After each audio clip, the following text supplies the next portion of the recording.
Bonjour à tous, avec l'aide de Dieu, nous allons étudier le Rambam, les lois de Tmidimu Moussafin, les lois des sacrifices quotidiens et supplémentaires, le 4e chapitre, Halacha Aleph, Kol Avot Taelu, toutes ces tâches qui sont mentionnées dans le chapitre précédent, chez Osin Bechol Yom, qu'on fait chaque jour dans le temple, le Faï Sayosimotan, ils étaient faits avec un tirage au sort. Donc, c'est-à-dire qu'on va fixer tel et tel Kohen, faire telle et telle tâche, basée sur le tirage au sort. Veketzad Yosim, comment se passait le tirage au sort? Eh bien, avant de continuer, on a déjà mentionné dans le passé qu'il y a ce qu'on appelle un mishmar et il y a le betav. Le mishmar, c'est le corps de garde, donc de manière générale, donc les kohanim que cette semaine ils vont servir dans le temple. Puis, il y a dans la semaine même, le jour même, il y a tel et tel betav, telle maison paternelle, donc il va officier. Alors, kol kohané bate avot shel yom, donc tous les familles des kohanim qui travaillent ce jour-là dans le temple, eh bien, ceux qui sont destinés à travailler potentiellement ce jour-là dans le temple, nichnasim le lishkat hagazit, ils rentrent dans la loge des pierres taillées, Achasheya Lamouda Shachar, après l'aube, Vem Lubashim Bebik de Kruna, ils sont vêtus avec des vêtements de prêtrise, comme si c'est sûr et certain qu'ils allaient servir, bien qu'on va faire un tirage au sort, on verra s'ils vont travailler ou pas. Et le préposé des tirages au sort rentre avec eux. Ils se tiennent donc en cercle. Et le préposé des tirages au sort prend le turban de la tête d'un des qui sont dans le cercle, ou Machazira, et tout de suite, donc, il le remet. Dans les commentaires, c'est dit qu'il le remet sur une autre forme, donc pas comme c'est mis sur la tête de tous les autres. Comme ça, il peut savoir où est le repère, donc du départ, où on a commencé le tirage au sort. Comme on va voir dans un instant qu'on a besoin d'un repère. Et ça, cette personne-là, à qui on a enlevé et remis son turban, c'est celui à partir duquel on commence à compter. Et on va expliquer dans la Halacha Gimel comment on fait ce tirage au sort et ce compte, donc en commençant par cette personne-là. Halacha Bet, Yotzim la Voda Anashim She'ovdim. Et donc les hommes désignés par le tirage au sort, ils sortent pour le service, ou Shara Kohanim, les autres Kohanim qui n'ont pas été tirés au sort, bien qu'ils avaient les vêtements de prêtrise, etc., ils étaient prêts, mais vu qu'ils n'ont pas été tirés au sort, ils ne vont pas travailler pour l'instant, en tout cas pas ce matin. Mosimotam la Chazanim, on les remet entre les mains des bedos, ou mafshitim notal bida kodesh, et les bedos donc vont leur enlever les vêtements saints, donc les vêtements de prêtrise. Velo ayumanichim alem el amechnasayim bilvad, il laissait uniquement les caleçons sur ces kohanim qui n'enlevaient pas. Il ne faut pas qu'ils vont rester nus, atcheloshim bidechol, uniquement une fois qu'ils vont s'habiller avec les vêtements profanes, donc les vêtements ordinaires qui ne sont pas sacrés. Vechos venu poshim amechnasayim shel hakodesh. Donc suite à ça, donc les kohanim enlever le caleçon donc de vêtements de prêtrise qui est sain, et les bedos vont remettre ces vêtements-là dans les chalonot, dans les fenêtres, dans les endroits, donc c'est peut-être des placards ou des choses comme ça, donc en tous les cas, dans lesquels on mettait les vêtements dans le temple.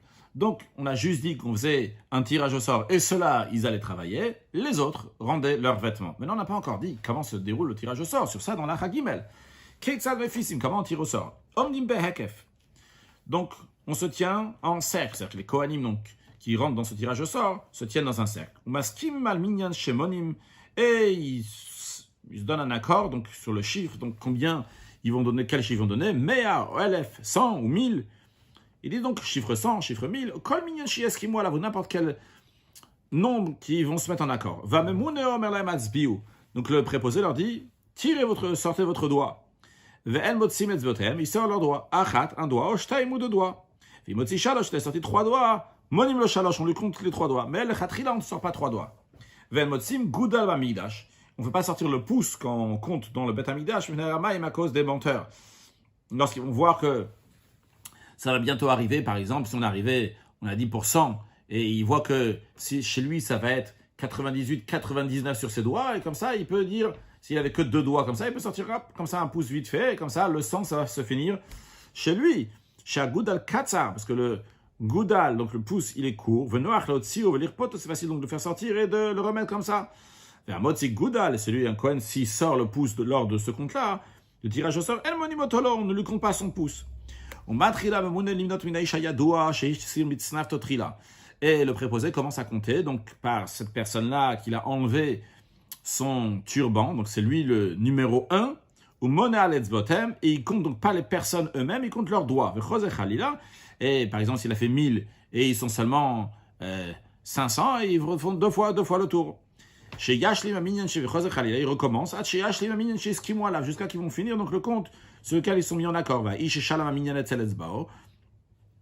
L'homme à qui, le Kohen, donc sur son doigt, on finit donc le compte qu'on a décidé. Au Sheyat, ça va pas Izrishon Lavoda, c'est lui qui sort le premier dans le tirage au sort en premier pour aller servir donc le premier travail de la journée. Pourquoi ce compte-là se fait sur les doigts des Kohanim, et pas compter sur les personnes elles-mêmes? Il y a Reuven c'est 1, Shimon c'est 2, Lévi c'est 3, etc. Pourquoi sur leurs doigts? La raison elle est, les fiches Asur Limnot et Israël, on n'a pas le droit de compter les Juifs. Elle a l'idée d'avoir uniquement par autre chose que le peuple juif. Chez Nemar, comme il est dit à propos du roi Shaoul, qui a compté le peuple juif, en comptant Vaïf Kedem Batlaïm à travers les agneaux qui les ont amenés, mais il n'a pas compté les gens eux-mêmes. Le matin dans le temple, chaque jour, il y avait 4 tirages au sort. À Païsarish, un premier tirage au sort que nous avons déjà mentionné avant, Mitorem et Tamizbeach, c'est pour savoir qui va faire enlever les cendres qui sont sur l'autel, ce qu'on appelle donc le Haramat Adeshen. Hefisu, donc ils ont fait le tirage au sort. Vezacha, Mishezacha Litom, il a gagné au tirage au sort, celui qui a mérité donc d'enlever les cendres. J'ai dit peut-être les encens tout à l'heure, évidemment, c'est les cendres qu'il y a sur l'autel. Vous me saderet amaracha, et c'est lui qui met en place le bûcher, donc les morceaux de bois sur l'autel. Vous maleshne gizre etzim la misbeach, et c'est lui qui va remonter. Il va mettre donc les 2 morceaux de bois qu'on rajoute sur le bûcher le matin. Vous marnis martam lea esh minamisbeach achitzal mizbachazah. C'est lui qui va prendre une pelle qui est remplie de feu, donc de braises de feu du misbeach extérieur sur le misbeach intérieur, sur le misbeach en or, le haktir alea ketoret, sur lequel un Kohen va mettre des ktoret, va mettre des encens sur ces braises-là, mais il fallait les prendre, comme on l'a déjà appris, donc du misbeach extérieur au misbeach intérieur. C'est lui qui le fait, qui amène ces braises-là. Mais c'est pas lui qui va faire les ktoret. Lui, ce qu'il fait essentiellement, donc c'est haramat adashen, c'est enlever les cendres avec ce qu'on vient de dire. Alachavar. Donc ça, c'était pour le premier, jusqu'à présent, jusqu'au premier tirage au sort. Deuxième tirage au sort, Apaïsa Sheni, Zochim Boshlosha Asar. Le deuxième tirage au sort qu'on va faire, suite à ce deuxième tirage au sort, il y aura 13 Kohanim qui vont être gagnants. Ils vont être gagnants al Seder Amidatam, en fonction, donc dans l'ordre dans lequel ils se tiennent debout. Qu'est-ce que ça veut dire? Keitzad. Hamemune Omer Lahem Atzbiu. Donc le préposé des tirages au sort leur dit, sortez votre doigt. Umbone Keder Shebeanu, il compte comme on a appris dans Malacha Gimel. Vezesh Yatzavapa Isarishon, et celui qui est sorti en premier dans le tirage au sort. Hu Shochet Tamid Shachar, c'est lui qui va faire la shrita du sacrifice quotidien du matin. Vehasheni, de suite, on ne va pas faire d'autres tirages au sort pour les 13. Vehasheni, Shom Betsido, la deuxième Kohen qui est juste à côté de ce premier, Hu Mekabel Damatamid, c'est lui qui va recevoir dans un réceptacle le sang du sacrifice quotidien. Vehu Zorko, et ce Kohen-là qui le reçoit, c'est lui aussi qui va le jeter, ce sang sur l'autel. Vehashlishi, le troisième Kohen, donc qui est juste à côté du deuxième.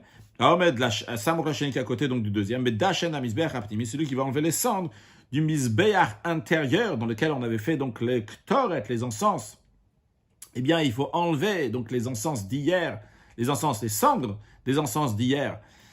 Shou misbeach aktoret veharvi, après le quatrième Shebetsido qui est à côté du troisième, mais Dashen et Amenora, c'est lui qui va enlever les cendres de la menorah, de l'huile et les mèches qui sont éteintes.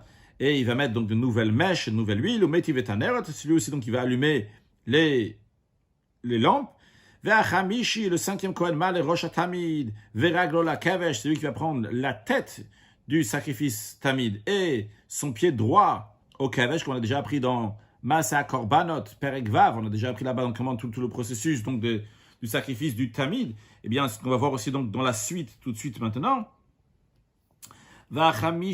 Shishi, le sixième, donc suite au premier qui a été tiré au sort, donc le sixième, Maleshte Yadaim, c'est lui qui va prendre donc les 2 jambes avant de l'animal, Vehashvi, le septième, Malea Oket, il va amener donc la vertèbre qui est au bout de c'est la partie arrière de l'animal, on va dire, Ve'hareg, donc c'est de manière plus précise, le oketz, c'est la colonne vertébrale, donc le dernière vertèbre, et après ça, donc il y a la queue, c'est le oketz. Ve'hareg, et la jambe gauche, donc l'arrière, de l'arrière, ve'hashmini maleh chazé, le 8e Kohen, il va faire monter donc la poitrine de l'animal, donc du coup jusqu'au caresse. Ve'hagera, et le cou. Donc, Ve'achi, et le 9e Kohen Maleh, il va faire monter les deux flancs de l'animal, côté droit, côté gauche. Ve'asir, le 10e Malak Ravaim, il va faire monter sur l'autel les intestins. Ve'achad Asar, le 11e Maleh Solat Minanesachim, va amener donc la farine donc de libation. Ve'ashnem Asar, et le 12e Maleh Chavitin, il va faire monter les chavitin, donc c'est le sacrifice d'oblation qu'amène le Kohen Gadol tous les jours. Va shlosha asar, le 13e, malayen shel nesachim, il fait monter donc le vin des nesachim de libation. Juste à rappeler qu'on avait déjà appris dans Massa Korbanot qu'il ne s'agit pas ici de mettre en feu sur l'autel, mais ici ces Kohanim-là, donc ce qu'ils vont faire, c'est qu'ils vont amener sur la partie inférieure de la rampe du misbéach de l'autel, ils vont amener donc tout ça, d'après la procédure donc, suivante, donc ça va se faire par un Kohen. Halacha zayin, apaïsa shlishi, le 3e tirage au sort. Omer lahem amamouné. Donc le préposé leur dit le chol anshei beit av, à tous les gens donc du bet av, de la maison paternelle de ce jour-là. Mishelohi tiktoret miyam, il leur dit celui qui n'a pas amené des torets, des encens de sa vie, il n'a jamais fait. Yavo veyafis, qui viennent et qui viennent faire un tirage au sort. Donc en général, c'est pas le Kohen qui avait déjà fait les torets, les encens, il faisait pas une deuxième fois. Donc on laissait l'occasion à quelqu'un d'autre. Pour rentrer dans le tirage au sort, on cherchait quelqu'un qui n'avait jamais fait les torets, les encens. Donc ces gens-là vont se rassembler chez le préposé veyafis où ils vont tirer au sort. Celui qui va sortir en premier dans ce tirage au sort, c'est lui qui gagnera pour faire brûler ses encens sur le misbéach azav, misbéach aktoret, misbéach aptimi, ce jour-là. Halachachet, hapaï sarvi, le 4e tirage au sort.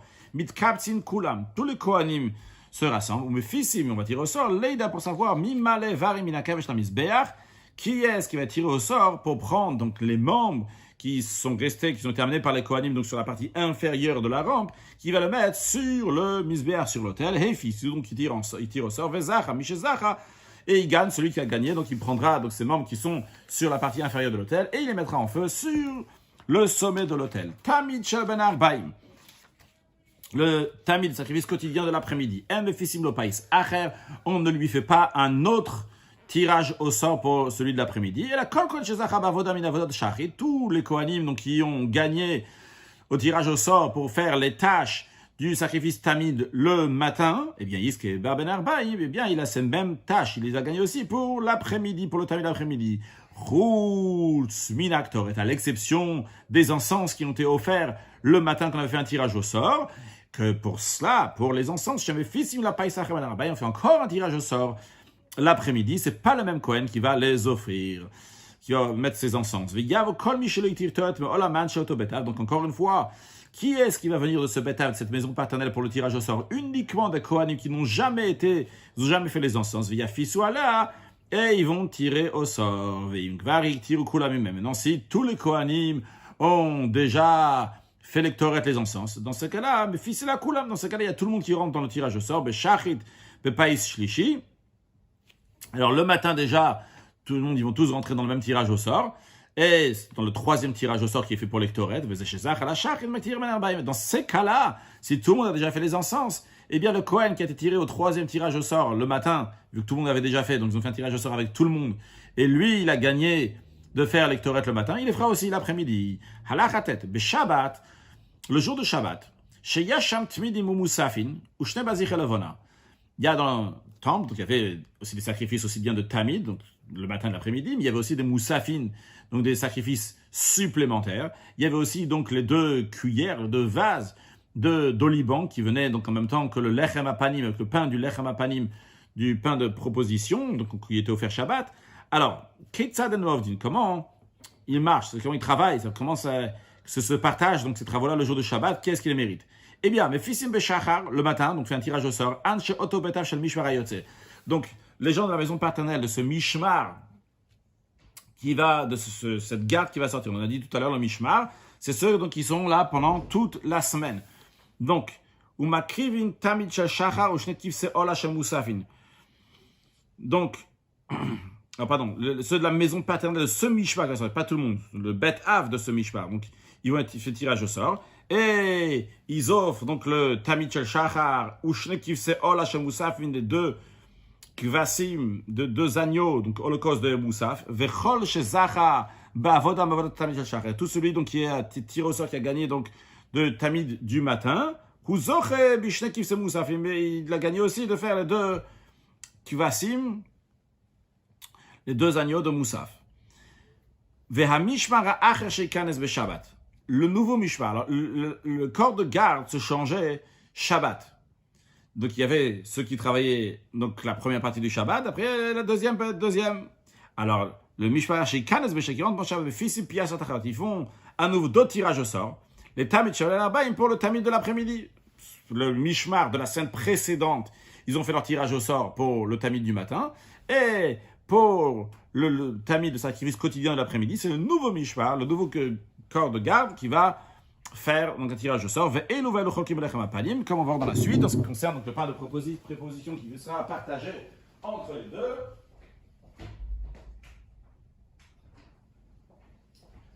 Les deux vont se les partager, comme on va expliquer dans la suite. Halacha Yud, ven ochlim et alechem, ad sheyaktiru shne bazich levona ala esh. Le pain de proposition n'est pas mangé tant qu'on n'a pas mis sur le feu les 2 cuillères de levona d'oliban sur le feu. Vehalevona et l'oliban, teuna melach isha korbanot, requiert avoir du sel comme tous les sacrifices. Après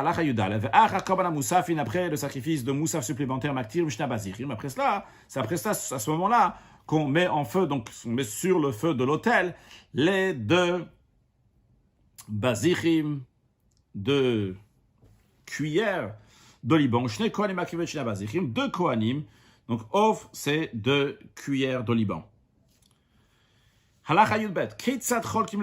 Comment les mishmarot, les corps de garde partagent le pain de proposition Bechol Shabbatot Hashana dans tous les Shabbatot de l'année. Mishmar Anichnas. Eh bien, le Ram nous dit, le corps de garde qui va rentrer maintenant, qui va commencer à travailler dans la semaine à venir, Notel Shesh Chalot, il prend 6 Chalot, en tout il y en avait 12 des Chalot, donc de ces pains-là, ou Mishmar Ayotse, et le corps de garde qui a fini sa tâche de finir de travailler donc la semaine précédente, qui finit maintenant pendant le Shabbat, Notel Shesh, il va prendre 6 chalot. On verra dans la suite qu'une partie, donc la moitié est donnée à chaque fois au Kohen Gadol, que ce soit du Mishmar à Nichnas, du Mishmar à Yotze. Les deux corps de garde doivent donner la moitié au Kohen et des chalot en entière, des pains qui sont entiers pour qu'ils soient respectueux pour le Kohen. On verra dans la suite.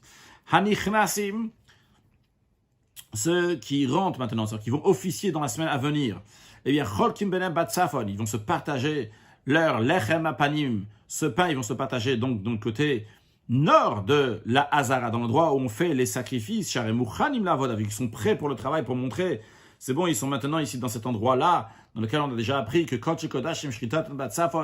les sacrifices de haute sainteté, leur shrita est fait donc dans le côté nord, ceux qui sortent, ils partagent donc ces pains du côté sud de la Hazara. C'est un jour de fête, un des 3 fêtes, donc de Pesach, Shavuot et Sukkot, qui tombe le jour du Shabbat. Même le Shabbat qui est en plein milieu de la fête de Shavuot ou de Pesach, Shavuot et Sukkot. Donc si c'est la fête ce Shabbat-là, et quand c'est la fête, et bien à ce moment-là, il y a tous les mishmarot, les 24 corps de garde qui travaillent tous ensemble, donc il n'y a pas un mishmar particulier. Dans ces cas-là, tous les mishmarot, tous les corps de garde se partagent de manière égale dans ce lechem apanim. Même si le premier jour de la fête tombe un dimanche. Donc, quand ça tombe un dimanche, les kohanim des autres gardes vont venir dans le temple avant Shabbat. Eh bien, tous les corps de garde, ils partagent de manière égale depuis la veille de Yom Tov, Shu Shabbat qui est Shabbat, Belechem Apanim, donc qui est dans le Lechem Apanim. C'est-à-dire, imaginons qu'il y a le corps de garde numéro 1, donc qui était là pendant toute la semaine, et après, donc c'est arrivé le dimanche, ces jours de fête, donc il y a les 24 corps de garde. eh bien, dans ces cas-là, vu qu'ils sont tous ici, ils sont venus déjà avant le Shabbat, eh bien, ils vont tous partager le lechem panim, le pain, ou la avoda, vu qu'ils sont venus donc avant pour le travail, ils sont déjà venus avant Shabbat. Même si le dernier jour de fête tombe la veille de Shabbat, donc un vendredi, donc les 24 corps de garde sont restés pour Shabbat. Donc ils vont tous partager donc, de ce pain-là dans ce Shabbat qui est après la fête. Donc en d'autres mots, que ce soit le Shabbat juste avant la fête ou le Shabbat juste après la fête, eh bien, tous les Kohanim, les 24 groupes, vont partager de l'Echem Apanim. Ça c'était institué par les sages. Que des Sheitacharou, il y a une autre version de Sheitacharou, le principe est le même. C'est justement, on veut que les Kohanim, ils vont rester, donc Bishul Chiluk l'Echem Apanim, ils vont rester ou ils vont venir plus tôt pour partager ce pain. Et par cela, qu'est-ce qu'on regarde de ça? Que c'est un du nouveau Mishmar s'est attardé, n'est pas venu Veloba, eh bien, on trouvera un autre Kohen qui est déjà là-bas dans le temple pour remplir sa place, vu qu'ils sont restés bien que c'était vendredi. Leur fin, eh bien, ils sont restés pour Shabbat aussi. Halacha Yud Gimel. Dans un cas maintenant où il y a un jour qui sépare entre le Shabbat et les jours de fête. Quand on dit un jour qui sépare, comme nous allons le voir, que ce soit un jour qui sépare avant Shabbat ou après Shabbat. Imaginons Kegon Shay Yom Tov Arishon Shel Chag Basheni. Par exemple, le premier jour de fête donc était lundi. Au Yom Tov, donc lundi, il y a un jour entre Shabbat et lundi, c'est le dimanche. Au Yom Tov Achon Bachamishi, ou bien que le dernier jour de fête était donc Bachamishi, un jeudi. Donc il y a un jour entre jeudi et Shabbat, c'est le vendredi. Ou bien encore un autre exemple, au Yom Tov Shalat Tzeret, ou bien que c'est le jour de Shavuot, qui a seulement un seul jour, cette fête. Chez Chaliot Basheni Bachamishi, mais que ça tombe un lundi ou un jeudi. Donc encore une fois, le principe de tout cela, c'est qu'il y a juste un jour entre le Shabbat et le jour de fête. Eh bien, Mishmar Shezmanu Kavua Bota Shabbat. Le Mishmar qui fixe Bota Shabbat, c'est-à-dire dans cette semaine-là, ce Mishmar-là, Notel, Eser Chalot, il prend 10 Chalot. Vezeh Anichnas, et celui qui va rentrer le nouveau, Notel Shtaim, il va prendre 2 Chalot. Pourquoi? Celui qui rentre maintenant va seulement travailler un seul jour, il a seulement un seul jour de travail. Et au mitatzlin. Et en général, lorsqu'ils ont un seul jour de travail, alors ils sont, on va dire, je ne sais pas si la traduction exacte veut dire qu'ils sont paresseux, en tous les cas, les gens du Mishmar, ils vont dire, on ne va pas se déplacer, venir à Yerushalayim, ils vont dire, dans le Beth Amikdash uniquement pour un jour. C'est seulement une partie donc, de Mishmar qui viennent, qui ne sont pas nombreux, c'est la raison pour laquelle, qui prennent seulement 2 chalot. Donc on a dit ce principe-là, mais c'est le principe, donc c'est aussi bien, on a dit seulement un exemple dans un seul sens. Donc si c'est l'exemple que le Rabbi a donné, faisait un nichnas, celui qui rentre pour un seul jour, il prend 2. C'est la même chose aussi dans le sens inverse. Si il y a ceux qui étaient là, donc ceux qui étaient là juste pour un jour, donc avant la fête, ils prendront donc seulement 2. Ouais, c'est toujours la même chose en réalité. Ceux qui vont arriver, ils vont prendre donc 10 pour ceux qui vont arriver pour longtemps. Non, là, c'est la même chose à l'instant.